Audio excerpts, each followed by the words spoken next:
Hi folks, welcome back to the channel. Today we're tying a Hairwing version of the Thunder and Lightning. Pretty old school classic salmon fly style, and obviously a pretty well known pattern, so this is just my take on it. Still getting used to this camera, I'm still not too happy with the focus, but we'll see what we can do with it as we move along. But stay tuned, great little fly to tie up, hopefully get a fish or two if you give it a go. Let's get stuck right into it. Okay, so kicking off proceedings folks, got a size 8 Patriot double silver in the vise and some black Uni 80. Just get a couple of wraps down to get us started, and then we're going to come in with a small oval gold tinsel, and this is going to form the tag at the back of the fly, and you'll also use this for the ribbing of the body also. Just running this down to the points of the hook basically, and then going to come round with 4 turns. When you're happy with that, you can lock it away underneath.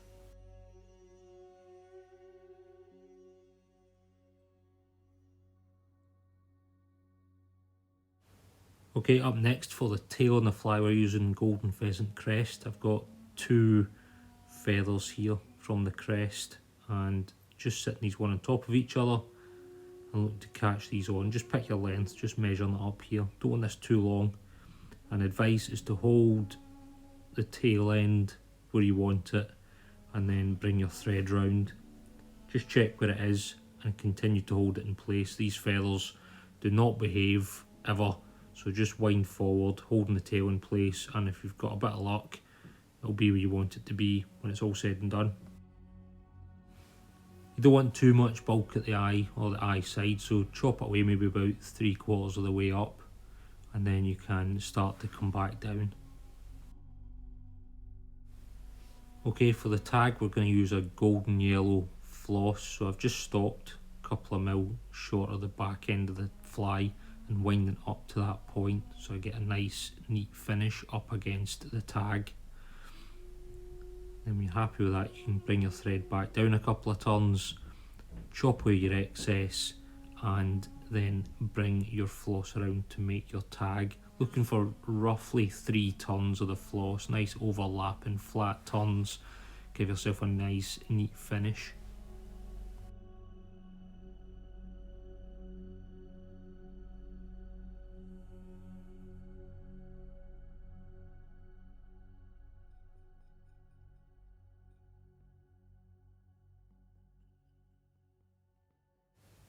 And when you're happy with that folks, you can catch this in with your thread.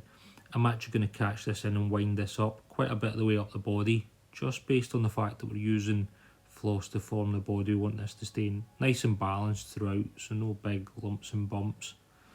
When you're happy with that, you can chop it away and then look to catch in your next materials.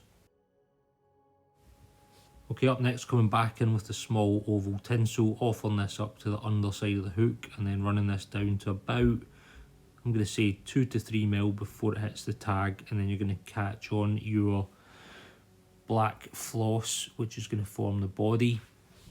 So just offering this up either underneath or to the side of the hook, and then running this down to where it meets the gold floss of the tag.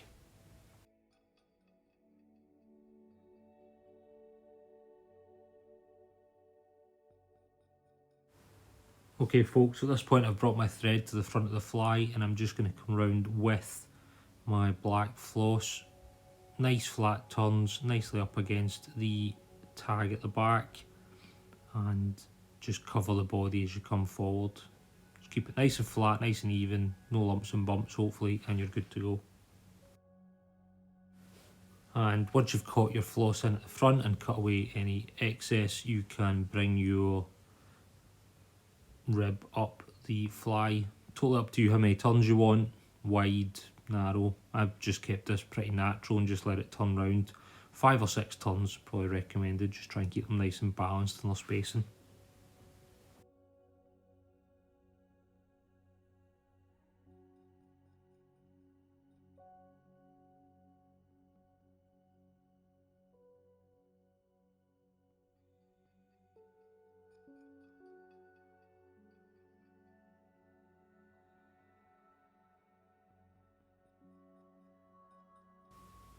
Okay, good stuff. At this point, I'm going to come in with some dyed fire orange squirrel tail.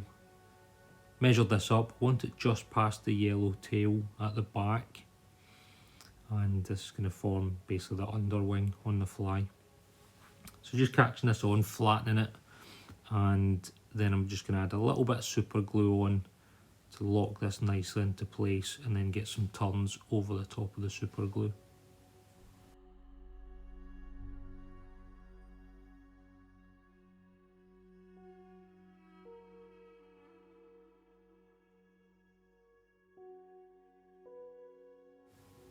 Okay, so up next, this is a pinch of brown sable fox. You can use Arctic fox or any other fox or any other fibre you've got that suits this sort of style. Just a smallish pinch, again flattening the top of this with the nail. And you want those tips just beyond the orange. Don't want it to be over the top. You don't want this to be a massive fly. But again, similarly, just flatten it out, make sure you've caught it on nicely. Back in with a little touch of super glue and wind over this to get it nicely locked in.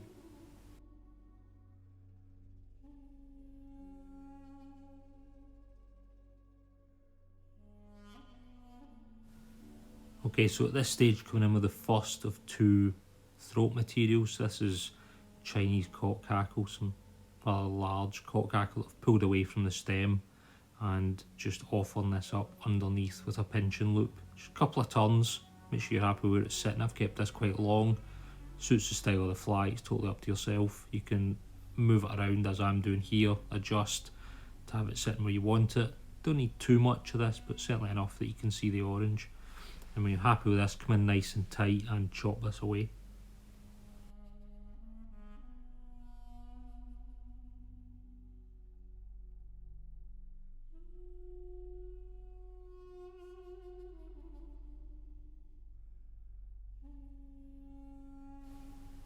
Okay, so material number 2 for the throat is a dyed blue guinea fowl.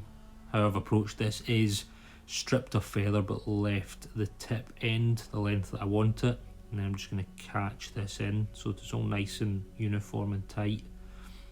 It's not all over the place. Again, similar approach, and if you hold the thread tight, you can just adjust this to the length that you want it to be without upsetting the apple cart. Once you're happy with this, couple of more turns down and chop away that stem, and that's your throat done.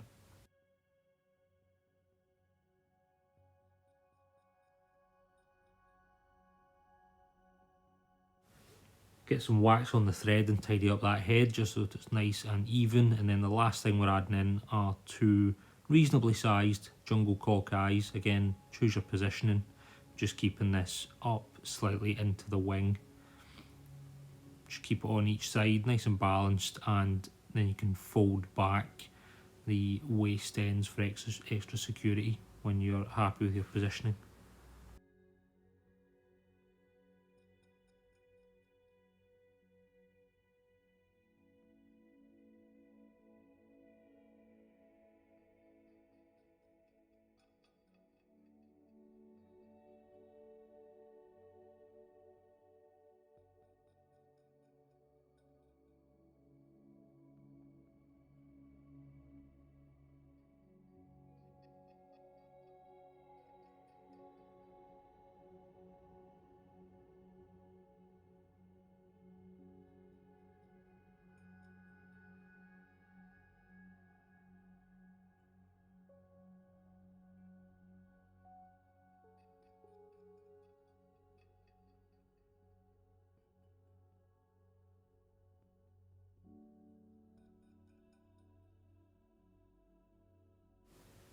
Okay folks, and since I'm wanting a pretty reasonably sized head on this, quite a bulbous looking thing, just getting some good wax down on the thread, and I'm going to build up this head, covering all the little bits that might still be sticking out from the underwing and the jungle cock.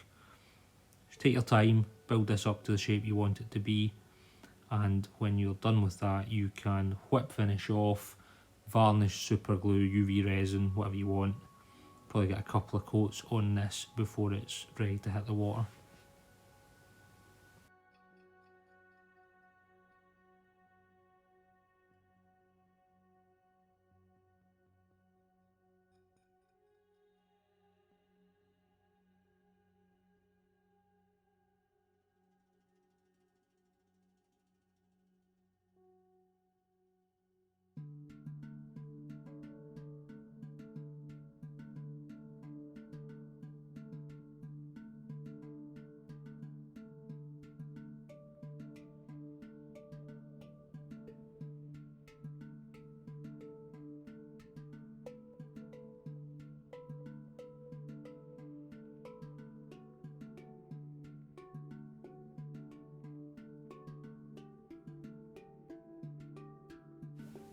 And there you have it, folks, the Thunder and Lightning Hairwing fly.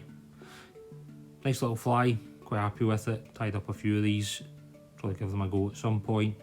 As always, if you enjoyed the video, please like, subscribe, hit the bell, all that sort of stuff. Hit me up on the socials as well. Be great to hear from you. Until next time, cheers.